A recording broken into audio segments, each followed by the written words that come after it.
Think George Clooney, or Brad Pitt, Cary Grant, or Clark Gable, and then triple it. Then you get an idea just how big a star Rudolph Valentino was. In the days before talkies, Valentino was our first movie heartthrob. He was a sensation. He was sexual, and he was controversial. And like many of our stars today, he was scandalous. In 1922, Rudolph Valentino came to Palm Springs following his marriage in Mexicali to Natasha Rambova, who was a set and costume designer in Hollywood. The problem was, Valentino couldn't legally marry Natasha Rambova, real name Winifred Hugnut.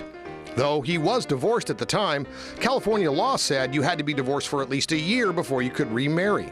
In 1919, just before the rise of his career, Valentino impulsively married actress Jean Acker, who was involved with actresses Grace Darman and Alla Nazmova.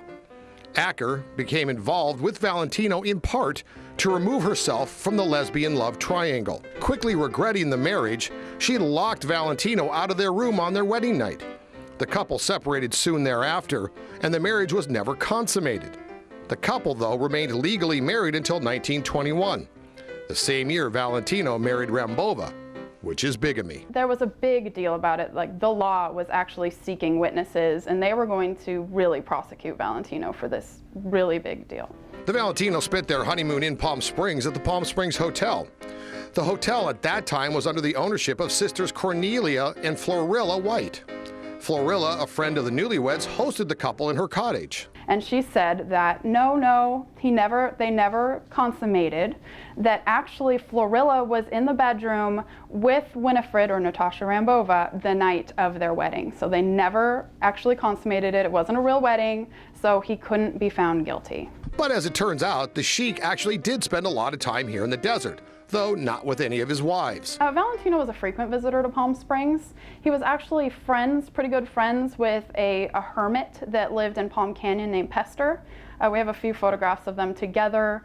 Pester was usually playing a homemade guitar of some sort, and they're in front of Pester's little hut that he had in Palm Canyon, and they seem to be pretty good friends. He came out to Palm Springs many times.